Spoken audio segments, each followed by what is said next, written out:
భగవంతుడైన విష్ణు యొక్క చివరి అవతారం కల్కి జననం శంబలలో జరుగుతుంది. కల్కి అవతారం యొక్క జననం జరిగే కొన్ని రోజుల ముందు వ్యాసుడు మరియు పరశురాముడు చిరంజీవులందరికీ కల్కి జననం గురించి చెప్తూ శంబలకి రావడానికి ఆహ్వానిస్తారు. Meeting of immortals warrior. Hanuman అంజనిపుత్రుడైన శ్రీ హనుమంతుడు ఈ భూమి మీద దాదాపు 9 లక్షల సంవత్సరాలుగా ఉన్నాడు. సీతాదేవి మరియు శ్రీరాముల వారికి సేవ చేసినందుకు కారణంగా కలియుగ అంతం వరకు ధర్మాన్ని రక్షించమని హనుమంతుడికి చిరంజీవిగా వరం దక్కింది. 4 లక్షల సంవత్సరాలుగా హనుమంతుడు కల్కి అవతారం గురించి భూమి మీద వెతుకుతూ సమాధిలో ఎదురుచూస్తూ ఉన్నాడు. కానీ ఇప్పుడు 13,28,000 సంవత్సరాలు ఎదురుచూసిన తర్వాత అతనికి చివరి కార్యం యొక్క సందేశం అందబోతోంది. హిమాలయాల్లో ఉన్న కైలాస పర్వతంకి ఉత్తర దిశలో ఉన్న గంధమాదన పర్వతంలో కూర్చున్న హనుమంతుడికి వ్యాసుడు మరియు పరశురాముడి యొక్క సందేశం అందుతుంది. ఆ మాయగోళంలో పంపించిన సందేశాన్ని హనుమంతుడు చూడగానే అర్థం చేసుకుంటాడు. ఇక శంబలకు వెళ్లడానికి తయారవుతాడు. ఇక హనుమంతుడు ఆ మాయాగోళం దారి గుండా వెళ్తాడు. కింగ్ విభీషణ. ఇంకో సందేశం లంకకు వెళ్తుంది. ఇక్కడ మనం రావణుడు తమ్ముడైన విభీషణుని చూస్తాం. ఇతను ఆ 8 మంది చిరంజీవులలో ఒకడు. శ్రీరాముడు తన పాలన చివరిలో అయోధ్యని వదిలి వెళ్లేటప్పుడు శ్రీరాముడు విష్ణువు యొక్క నిజమైన రూపాన్ని పొందాడు. మరియు విభీషణుడికి మీరు భూమి మీద ఉండండి, ప్రజలు సత్యం ధర్మం మార్గంలో నడిచేలా మార్గదర్శినిగా ఉండాలనే ఆదేశం ఇస్తాడు. ఇందుకనే విభీషణుడు కూడా అనంతకాలం వరకు అమరుడు మరియు కల్కి అవతారానికి తోడుగా ఉంటాడు. లంకలో భీకర ధ్యానం చేస్తూ ఉన్న విభీషణుడి దగ్గరకు ఈ సందేశం వస్తుంది. ఆ వెలుగు రావడంతో విభీషణుడు జరగబోయేది ఏంటో గమనించాడు. ఆ గోళం యొక్క సందేశాన్ని వింటాడు. ఇక విభీషణుడు ప్రయాణాన్ని మొదలుపెడతాడు. కృపాచార్యుడు. ఇప్పుడు మనం చిరంజీవుల్లో ఒకడైన అశ్వత్థామ యొక్క మామ మరియు కౌరవులు పాండవుల యొక్క గురువు కృపాచార్యుడు గురించి మాట్లాడుకుందాం. పురాణాల ప్రకారం కృపాచార్యుడు మహాభారత యుద్ధంలో కౌరవుల వైపు ఉండి పోరాడుతూ చివరి వరకు దుర్యోధనుడికి పాండవులతో సంధి చేసుకోమని చెప్పాడు. కృపాచార్యుడు ఇలా చెప్పినందుకు శ్రీకృష్ణుడు ద్వారా చిరంజీవిగా వరం పొందాడు. ఆ మాయగోళం కృపాచార్యుడు ముందుకు వచ్చింది, వెలుగుతుంది. కృపాచార్యుడు ఆ వెలుగును చూడగానే అతనికి సందేశమేంటో తెలుస్తుంది. ఇక అతను ఆ గోళంతో పాటు నడుస్తూ శంబల వైపు వెళ్తాడు. కింగ్ మహాబలి. 4వ సందేశం రాక్షస మహాబలి. పురాణాల కథల ప్రకారం మహాబలి విష్ణువుకి భక్తుడు. మహాబలికి అమరుడిగా వరం విష్ణు అవతారమైన వామనమూర్తి వల్ల దక్కింది. ఆ సమయం నుంచి ఈరోజు వరకు రాజా మహాబలి పాతాళలోకంలో రాజుగా ఉన్నాడు. ఈ మాయా సందేశం గోళం పాతాళలోకంలోకి వెళ్లి రాజు ముందు ఆగింది. అది అందరి ముందు అక్కడ వెలుగుతుంది. అందులో పరశురాముడు మహాబలికి కనిపిస్తాడు. పరశురాముడు మహాబలిని శంబలకి రమ్మని ఆదేశమిస్తాడు. సేజ్ మార్కండేయ. 5వ గోళం చిరంజీవి మహర్షి మార్కండేయ దగ్గరకు చేరుకుంటుంది. మహర్షి మార్కండేయకు 16 సంవత్సరాల వయసులో తన మృత్యువు యొక్క అంతిమ సమయంలో శివుడు తన భక్తిని మెచ్చి దర్శనమిచ్చి చిరంజీవిగా వరమిస్తాడు. ఈ మాయాగోళం ఎన్నో సంవత్సరాలుగా ధ్యానం చేస్తున్న మహర్షి మార్కండేయుడి దగ్గరకు వస్తుంది. ఆ గోళం ఎంత ప్రకాశవంతంగా మెరుస్తుంది అంటే దాని వెలుగుకి ఋషి ధ్యానం నుంచి లేచి చూస్తాడు. మార్కండేయుడు ఆ సందేశాన్ని విన్న తర్వాత ఆ మాయాగోళంతో బయలుదేరతాడు. అశ్వత్థామ. ఈ సందేశం ఒక చీకటి దట్టమైన అడవిలోకి వెళ్తుంది. ఇక్కడ ఉంటున్నది ఎవరో కాదు, శాపం వల్ల ఉన్న యుద్ధవీరుడు. అవును, ద్రోణాచార్యుడి పుత్రుడు అశ్వత్థామ గురించి మనం మాట్లాడుకుంటున్నాం. మహాభారత యుద్ధంలో ఇతని తండ్రి ద్రోణాచార్యుడు చనిపోయిన తర్వాత అశ్వత్థామ చాలా కోపంతో అభిమన్యుడు పుత్రుడైన పరీక్షితుడిపై బ్రహ్మాస్త్రం ఉపయోగించి పాండవులను అంతం చేయాలనుకున్నాడు.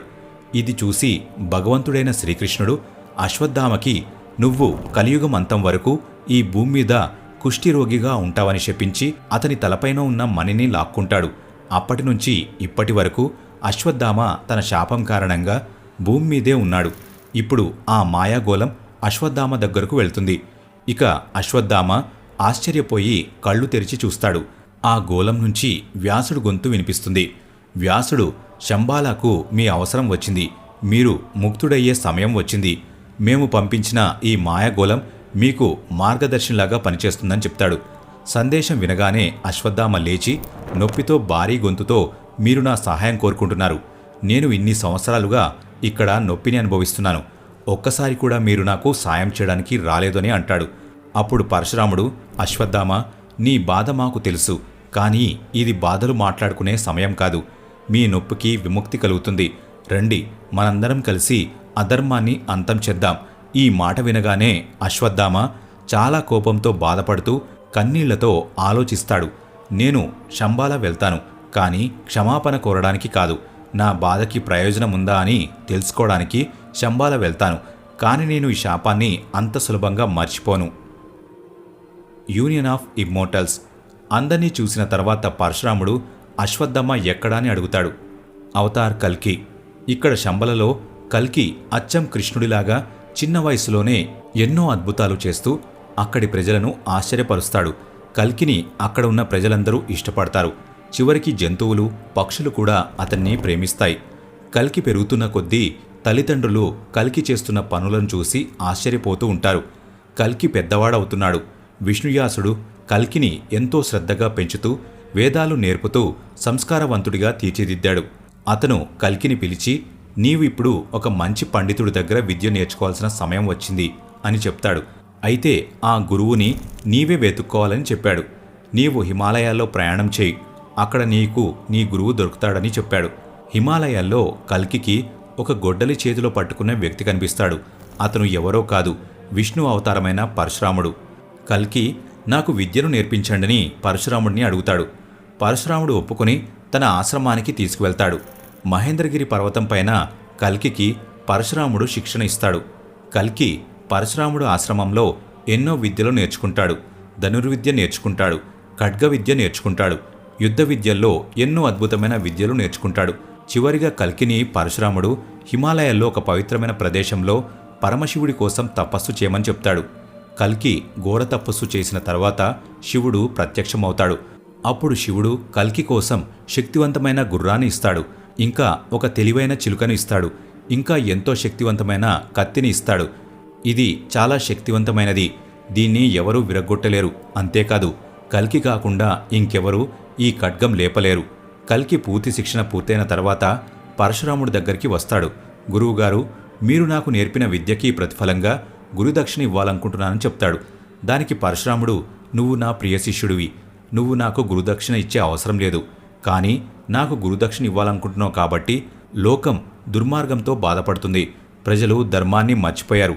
ఇప్పుడు ప్రజలు దుర్మార్గులుగా తయారయ్యారు, అధర్మాన్ని పాటిస్తున్నారు, వావి వరసలు లేకుండా ప్రవర్తిస్తున్నారు. వీళ్లంతా కలి సంతానమే కాబట్టి నువ్వు ఈ లోకాన్ని కలిపురుషుని బారి నుండి తప్పించు.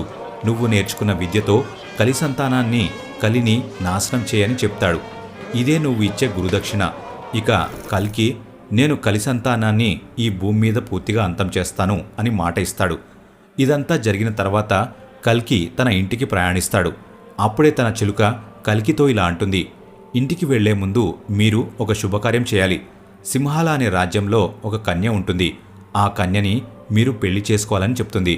ఆమె చాలా అందమైనది. ఆమె పేరు పద్మావతి. ఆమెని చెడు దృష్టితో ఎవరు చూసినా వాళ్ళు ఆడవాళ్ళుగా మారిపోతారు. ఆమెను కామవాంఛతో చూసిన 36 మంది రాజులు ఆడవాళ్లుగా మారిపోయారు. పద్మావతికి శివుడి వరం ఉంటుంది. ఎవరైతే పద్మావతిని కామవాంఛతో చూడరో వారితో వివాహం జరుగుతుందనే వరం శివుడు పద్మావతికి ఇచ్చారు. కల్కి చిలుక మాట విన్న తర్వాత సింహాల రాజ్యానికి వెళ్తాడు. అక్కడ ఒక చెరువు పక్కన చెట్టు కింద విశ్రాంతి తీసుకుంటాడు. కొంతసేపటి తర్వాత అక్కడ దారిలో పద్మావతి నడుస్తూ ఉండడం కల్కి చూస్తాడు. పద్మావతి కల్కిని చూసి దగ్గరకు వస్తుంది. కల్కి అందాన్ని చూసి పద్మావతి ప్రేమలో పడిపోతుంది. పక్కన కూర్చుని, మీరే నా భర్త, ఎందుకంటే నాకు శివుడి వరం ఉంది. మీరు చెడు దృష్టితో నన్ను చూడలేదు, మీరు స్త్రీగా మారిపోలేదు, అసలు మీరు ఎవరు అని పద్మావతి కల్కిని అడుగుతుంది.